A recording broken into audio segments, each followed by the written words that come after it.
ಎಚ್ಚಿದ್ಧಿತೆ ವಿಶೋ ಯಥಾ ಪ್ರದೇವ ವರುಣೋ ವ್ರತಂ ಮಿನಿಮಸಿ ಜವಿದ್ಯವಿ ಅಂತ ಈ ಭಾಗವನ್ನು ಇವತ್ತು ನೋಡಬೇಕು. ಇದು ಕೂಡ ಘಟ್ಟದ ಮೇಲಿನ ಯಜುರ್ವೇದಗಳಲ್ಲಿ ಸಾಯಂಕಾಲದ ಸಂಧ್ಯಾ ವಂದನೆಯಲ್ಲಿ ಉಪಸ್ಥಾನಕ್ಕೆ ಉಪಯುಕ್ತ ಆಗುವಂತಹ ಒಂದು ಮಂತ್ರ. ಈ ಎಚ್ಚಿದ್ಧಿತೆ ವಿಶೋ ಯಥಾ ಅಲ್ಲಿಂದ ಪ್ರಾರಂಭ ಮಾಡಿಕೊಂಡು ಮುಂದೆ ವರುಣಪ್ರಿಯಾಸಃ ಅಥ ತೇ ಶ್ಯಾಮ ವರುಣಪ್ರಿಯಾಸಃ ಅನ್ನುವರೆಗೆ ಇದಿಷ್ಟು ತೈತ್ರಿಯ ಸಂಹಿತಾದಲ್ಲಿ 3, 4, 11 ಮೂರನೇ ಕಾಂಡ 4ನೇ ಪ್ರಪಾಠಕ ಅಲ್ಲಿ 11ನೇ ಅನುವಾಕದಲ್ಲಿ ಬರುವಂತಹ ಮಂತ್ರ ಇದು.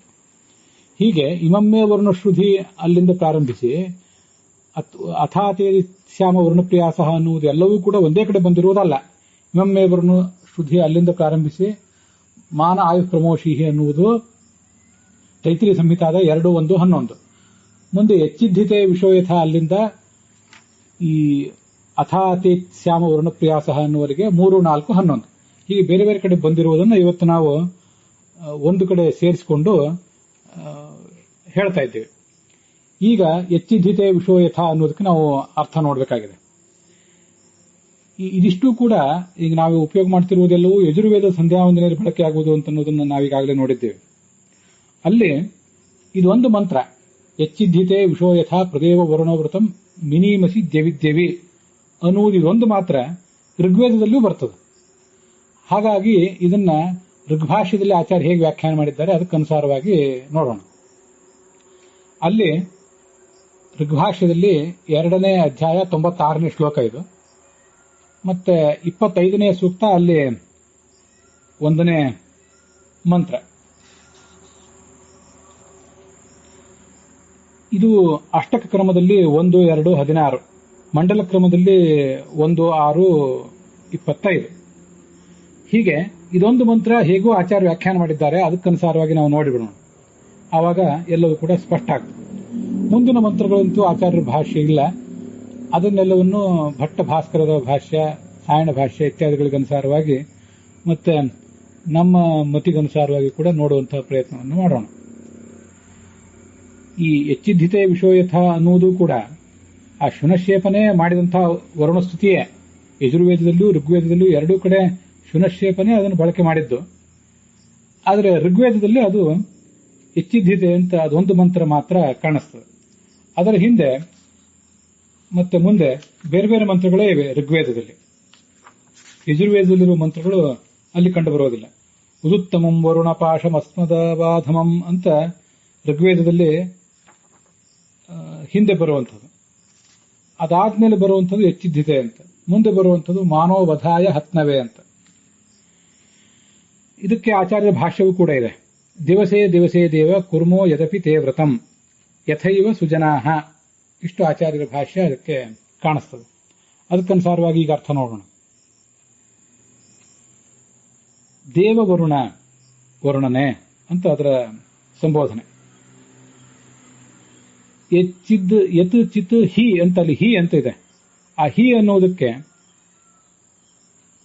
ಆ ಹಿ ಅನ್ನೋದನ್ನು ಪ್ರತ್ಯೇಕವಾಗಿ ತಗೊಳ್ಳೋಣ. ಮುಂದೆ ವಿಷೋ ಅಂತಿದೆ, ಅದನ್ನು ವಿಷಃ ಅಂತ ಪದಚ್ಛೇದ ಮಾಡಬೇಕಾಗ್ತದೆ. ಮುಂದೆ ಯಥಾ ಅಂತಿದೆ. ವಿಷಃ ಯಥಾ ಹಿ ಅಂದ್ರೆ ಸಜ್ಜನರು ಹೇಗೋ ಹಾಗೆ. ಸಜ್ಜನರು ಅಂದ್ರೆ ಧಾರ್ಮಿಕರಾದಂತಹ ಹಿರಿಯರಾದಂತಹ ಜನರು, ಅನೂಚಾನ ಸಂಪ್ರದಾಯವನ್ನು ಬಲ್ಲಂಥವರು ಹೇಗೋ ಹಾಗೆ ಅಂತ ಅರ್ಥ. ವಿಷಃ ಅಂತ ಅನ್ನೋದಕ್ಕೆ ನಾವು ಯಥೈವ ಸುಜನಾಹ ಅಂತ ಆಚಾರ್ಯ ಹೇಳಿದಂತೆ ಅರ್ಥ ಮಾಡ್ಕೊಳ್ಳೋಣ. ಹೀಗೆ ಸಜ್ಜನರು ಹೇಗೋ ಹಾಗೆ ಭಗವಂತನೇ ನಾವು ಕೂಡ, ಹಿರಿಯರು ಹೇಗೋ ಹಾಗೆ ಭಗವಂತನೇ ಹಾಗೆ ನಾವು ಕೂಡ. ಯತ್ ಚಿತ್ ತೇ ವ್ರತಂ, ಯತ್ ಚಿತ್ ಯಾವುದೇ ನಿನಗೆ ಸಂಬಂಧಪಟ್ಟಂಥ ನಿನ್ನನ್ನು ಪ್ರತಿಪಾದಿಸುವಂತಹ ಯಾವುದೇ ವ್ರತ ಇದೆಯೋ, ಸೇವಾಕರ್ಮ ಇದೆಯೋ ಅದೆಲ್ಲವನ್ನು ದ್ಯವಿದ್ಯವಿ ಅಂದ್ರೆ ಪ್ರತಿದಿನವೂ ಕೂಡ ಪ್ರಮಿನೀಮಸಿ, ಪ್ರದೇವ ಅಂತನ್ನುವಲ್ಲಿ ಯಥಾ ಆದ್ಮೇಲೆ ಪ್ರ ಇದೆ, ಅದನ್ನ ಪ್ರಮಿನೀಮಸಿ ಅನ್ನುವವರೆಗೆ ಅಲ್ಲಿಗೆ ಸೇರಿಸ್ಕೋಬೇಕು. ಅದನ್ನ ಕುರ್ಮಃ ಅಂತ ಅದಕ್ಕೆ ಆಚಾರ ಅರ್ಥ ಬರೆದಿದ್ದಾರೆ. ಹಾಗಾಗಿ ಮಾಡೋಣ ಅಂತಾನೆ ಅದಕ್ಕೆ ಅರ್ಥ. ಅಲ್ಲಿ ಇದಿಷ್ಟು ಮಂತ್ರದ ಅರ್ಥ ಆಯಿತು. ಮಿನಿಮಸಿ ಅನ್ನೋದಕ್ಕೆ ಸಾಯಣ ಭಾಷ್ಯದಲ್ಲಿ ಹಿಂಸಾ ಅನ್ನೋ ಅರ್ಥವನ್ನು ಇಟ್ಕೊಂಡು ಯಾರೋ ಕ್ಷುಲ್ಲಕರಾದ ಜನರಂತೆ ನಾವು ಕೂಡ ಪ್ರಮಾದದಿಂದ ಅಜ್ಞಾನದಿಂದ ಏನೇನೋ ಹಿಂಸೆ ಮಾಡಿದ್ದೇವೆ, ನಿನ್ನ ಸೇವೆಯಲ್ಲಿ ಪ್ರತಿದಿನ ತಪ್ಪು ಮಾಡಿದ್ದೇವೆ, ಆ ನ್ಯೂನತೆಯನ್ನು ಸರಿಪಡಿಸು ಅಂತ ಅರ್ಥ ಅವ್ರು ಹೇಳ್ತಾರೆ. ಪ್ರತಿದಿನ ತಪ್ಪು ಮಾಡುವುದು ಅಂತ ಅರ್ಥ ಇಟ್ಕೊಳ್ಳೋದು ಅಷ್ಟು ಯೋಗ್ಯ ಅಲ್ಲ. ಎಂದೋ ಒಂದು ದಿವಸ ತಪ್ಪಾದ್ರೆ ಅದು ಕ್ಷಮಿಸುವಂತ ಈಗ ತಿಳ್ಕೋಬಹುದು. ಪ್ರತಿದಿನ ತಪ್ಪು ಮಾಡಬಾರದಂತಿಲ್ಲ, ಸಾಧಕನಾದವನು ಮಾಡ್ತಾನೆ ಪ್ರಮಾದದಿಂದ. ಆದರೆ ಮಿನಿಮಸಿ ಅನ್ನೋದಕ್ಕೆ ನಾವು ಹೀಗೆ ಅರ್ಥ ಇಟ್ಕೊಳ್ಳೋದು ಬೇಡ. ಅದು ಮೀಂಗ್ ಹಿಂಸಾಯಂ ಧಾತು, ಅದು ಕ್ರ್ಯಾದಿ ಗಣದಲ್ಲಿ ಬರುವಂತ ಧಾತು. ಅದಕ್ಕೆ ಉತ್ತಮ ಪುರುಷದಲ್ಲಿ ವೇದದಲ್ಲಿ ಮಿನಿಮಸಿ ಅಂತ ಆಗ್ತದೆ. ಈ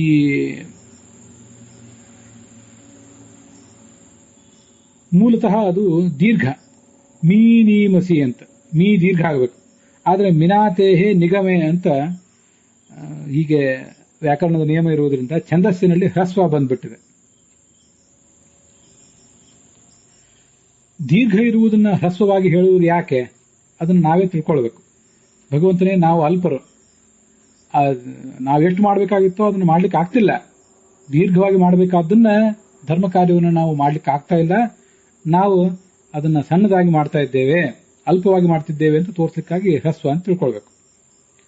ವೈದಿಕ ಪ್ರಯೋಗ ಆದ್ರಿಂದ ಈ ಮೀಂಗ್ ಹಿಂಸಾಯಾಮ್ ಅಂತ ನಮಗೆ ಈಗ ಕಾಣಿಸಬಹುದು, ಇದೇನು ಹಿಂಸೆ ಮಾಡ್ತಾನೆ ಅನ್ನೋ ಅರ್ಥದಲ್ಲಿ. ಆದ್ರೆ ಹಿಂಸಾ ಅಂತ ನಾವು ತಿಳ್ಕೊಳ್ಬೇಕಾಗಿಲ್ಲ, ಅದನ್ನ ನಾವು ಮಾಡುವುದು ಅನ್ನೋ ಅರ್ಥದಲ್ಲಿ ಈಗ ವ್ಯಾಖ್ಯಾನ ಮಾಡಬೇಕು. ಹೀಗಿದು ಮಾಡುವುದು ಅನ್ನೋ ಅರ್ಥದಲ್ಲಿ ಆ ಮಿನಿಮಸಿ ಅನ್ನೋದನ್ನ ತಿಳ್ಕೊಂಡಂತಹ ಒಂದು ಉದಾಹರಣೆ. ಇದಕ್ಕೆ ಕೆಲವು ಬೇರೆ ವ್ಯಾಖ್ಯಾನಗಳಿವೆ, ಅದ್ರ ಬಗ್ಗೆ ಒಂದು ವಿಮರ್ಶೆ ಹೇಳ್ತೇನೆ. ವಿಷೋ ಯಥಾ ಅಂತಿದೆಯಲ್ಲ, ಇದನ್ನ ಆಯಿ ಸತ್ಯನಾಥಾಚಾರ್ಯರು ಅಂತ ಯಜುಸ್ಸಂಧ್ಯಾ ಭಾಷೆ ಏನ್ ಮಾಡಿದ್ದಾರೆ, ಅದರಲ್ಲಿ ಮೂಲ ವೇದದ ವಾಕ್ಯಗಳಿಗೆ ಸಂಬಂಧಪಟ್ಟಂತೆ ಅನೇಕ ತಪ್ಪಿವೆ, ವ್ಯಾಕರಣಾಂಶಗಳ ತಪ್ಪುಗಳಿವೆ, ಅವ್ರು ಮಾಡುವಂತಹ ಅರ್ಥಗಳಲ್ಲಿ ತಪ್ಪಿವೆ. ಅದರಿಂದ ಅದು ಎಲ್ಲ ವಿದ್ವಾಂಸರು, ವಿಮರ್ಶಕರು ಅದನ್ನು ಮತ್ತೆ ಮರು ಮುದ್ರಿಸುವವರು ಅಲ್ಲ, ಅದನ್ನು ಎಚ್ಚರಿಕೆಯಿಂದ ಗಮನಿಸಬೇಕು. ಅದು ವಿಶ್ವಾಸಕ್ಕೆ ಯೋಗ್ಯ ಅಲ್ಲ. ಗಮನಿಸ್ತಾ ಇರ್ತೇನೆ ನಾನು ಕೂಡ, ಹಾಗೆ ತಾವು ಕೂಡ ಅದನ್ನು ಗಮನಿಸಬೇಕಷ್ಟೇ.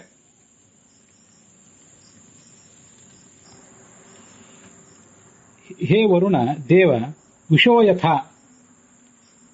ವಿಷೋಯಥ ಅಂದ್ರೆ ವಿಷಃ ಅಂದ್ರೆ ಪ್ರಜೆಗಳು, ರಾಜನ ಪ್ರಜೆಗಳು ಅಂತಿರ್ತಾರಲ್ಲ, ಆಯಾ ರಾಜ್ಯದ ಪ್ರಜೆಗಳು. ವಿಷೋಯಥ ಸ್ವಾಮಿನೇ ಸ್ವಸ್ವ ಪರಾನ್ ಕುರುವಂತು. ಅನೇಕ ವಾಕ್ಯಗಳ ತಪ್ಪುಗಳು ಇದೆ, ಆದ್ರಿಂದ ಅದನ್ನ ಏನು ತೀರ್ಮಾನ ಮಾಡೋದು ಕಷ್ಟ. ಅಂತೂ ರಾಜನಿಗೆ ಅವನ ಪ್ರಜೆಗಳು, ಸೇವಕರು ಹೇಗೆ ಪ್ರತಿನಿತ್ಯ ತಮ್ಮ ಕರ್ತವ್ಯಗಳನ್ನು ಸಲ್ಲಿಸ್ತಾರೋ ಹಾಗೆ ನಾವು ಕೂಡ ಶ್ರವಣ ಮನನಾದಿ ರೂಪವಾದ ಸೇವೆಯನ್ನ ಮಿನಿಮಸಿ ಅಂದ್ರೆ ಚೆನ್ನಾಗಿ ಆಲೋಚಿಸಿ ಮಾಡ್ತೇವೆ ಅಂತ. ಆ ಮಿನಿಮಸಿ ಅನ್ನುವುದಕ್ಕೆ ತರ್ಕಯಾಮಹ, ಆಲೋಚನೆ ಮಾಡ್ತೇವೆ ಅನ್ನೋ ಅರ್ಥವನ್ನ ಆ ಆಯಿ ಸತ್ಯನಾಥಾಚಾರ್ಯ ಬರೆದಿದ್ದಾರೆ. ಆ ಮಿನಿಮಸಿ ಅನ್ನೋದಕ್ಕೆ ಆಲೋಚನೆ ಮಾಡ್ತೀವಿ ಅನ್ನೋ ಅರ್ಥವನ್ನು ಅವ್ರು ಹೇಗೆ ಬರೆದರು ಅಂತ ಅವರೇ ಹೇಳಬೇಕಷ್ಟೇ. ಮಿನಿಮಸಿ ಅನ್ನೋದಕ್ಕೆ ಆಚಾರ್ಯರು ಸ್ಪಷ್ಟವಾಗಿ ಈ ಕುರ್ಮಃ ಅನ್ನೋ ಅರ್ಥವನ್ನು ಬರೆದಿದ್ದಾರೆ. ಅದರಿಂದ ಆ ಅರ್ಥವನ್ನ ನಾವು ಸ್ವೀಕಾರ ಮಾಡೋಣ. ಆಚಾರ್ಯಲ್ಲೂ ಅರ್ಥ ಬರೀದೇ ಇದ್ದಾಗ ಏನಾದರೂ ಸಮಸ್ಯೆಗಳು ನಮ್ಮ ಬುದ್ಧಿಗಳೇ ಅವಾಗ ಕೆಲಸ ಮಾಡ್ತವೆ. ಅಂತೂ ಆಚಾರ್ಯ ಬರೆದಿದ್ದಾಗ ನಮ್ಮ ಬುದ್ಧಿ ಕೆಲಸ ಮಾಡುವುದನ್ನು ನಿಲ್ಲಿಸಿ ಆಚಾರ್ಯ ಬರೆದಿರೋ ಅರ್ಥವನ್ನು ತಗೊಳ್ಳೋದು ಒಳ್ಳೆಯದು. ಮತ್ತೆ ಅಲ್ಲಿಯೂ ಕೂಡ ವಿಷಃ ಅಂದ್ರೆ ರಾಜನಿಗೆ ಪ್ರಜೆಗಳು ಅಂತ ಅರ್ಥ ಮಾಡುವುದಲ್ಲದೆ ಅಲ್ಲಿ ಯಥೈವ ಸುಜನಾಹ ಅಂತ ಆಚಾರ್ಯರು ಭಾಷ್ಯದಲ್ಲಿ ಬರೆದಿದ್ದಾರೆ. ಆದ್ರಿಂದ ಹಿರಿಯರು, ಧಾರ್ಮಿಕರಾದ ಹಿರಿಯರು, ಅನೂಚಾನ ಸಂಪ್ರದಾಯವನ್ನು ಬಲ್ಲವರು ಹೇಗೆ ಕರ್ಮವನ್ನು ಮಾಡ್ತಾರೋ ಅಷ್ಟನ್ನು ಪೂರ್ಣವಾಗಿ ನಮ್ಗೆ ಅನುಸರಣೆ ಮಾಡ್ಲಿಕ್ಕೆ ಆಗದೆ ಹೋದ್ರು ಸ್ವಲ್ಪವಾದರೂ ಮಾಡ್ತೇವೆ ಭಗವಂತನೇ ಅಂತ ಆ ಭಗವಂತನಲ್ಲಿ ನಾವು ಹೇಳುವುದು. ಆದ್ರಿಂದ ವಿಷಃ ಅನ್ನುವುದಕ್ಕೆ ಧಾರ್ಮಿಕರಾದವರು, ಸಜ್ಜನರು ಅಂತ ಅರ್ಥ ಇಟ್ಕೊಳ್ಳೋಣ ಆಚಾರ್ಯ ಹೇಳಿದಂತೆ. ಮಿನಿಮಸಿ ಅನ್ನೋದಕ್ಕೂ ಕೂಡ ಮಾಡ್ತೇವೆ ಅನ್ನೋ ಅರ್ಥವನ್ನು ಇಟ್ಕೊಳ್ಳೋಣ. ಬೇರೆ ಯಾವುದೇ ಸಂಧ್ಯಾ ಭಾಷೆಗಳಲ್ಲಿ ಮತ್ತೆ ಯಾವುದೇ ಅರ್ಥಗಳಿದ್ರು ಕೂಡ ಅದ್ರ ಬಗ್ಗೆ ಸ್ವಲ್ಪ ನಿರ್ಲಕ್ಷ್ಯ ನಮ್ಮದಿರಲಿ. ಅವ್ರು ಹೇಳಿದ್ದನ್ನು ನೋಡೋಣ, ಆಚಾರ್ಯ ಹೇಳಿದ್ದನ್ನು ಸ್ವೀಕಾರ ಮಾಡೋಣ. ಇದಿಷ್ಟು ಅದರ ಮಂತ್ರಾರ್ಥದ ವಿಮರ್ಶೆ ಆಯಿತು. ಕೊನೆಗೆ ಒಂದು ಬಾರಿ ಅದರದ್ದು ಸರಳವಾದ ಅನ್ವಯಾರ್ಥವನ್ನು ಹೇಳ್ತೇನೆ. ಹೇ ವರುಣದೇವನೇ, ವಿಷಃ ಯಥಾ ಹಿ, ಸಜ್ಜನರು ಹೇಗೋ ಹಾಗೆ ನಾವು ಕೂಡ ಯತ್ ಚಿತ್ ಯಾವುದೇ, ತೇ ನಿನ್ನ, ವ್ರತವು ಇದೆಯೋ, ನಿನ್ನ ಧರ್ಮ, ನಿನ್ನ ಸೇವಾರೂಪವಾದ ಕಾರ್ಯವಿದೆಯೋ,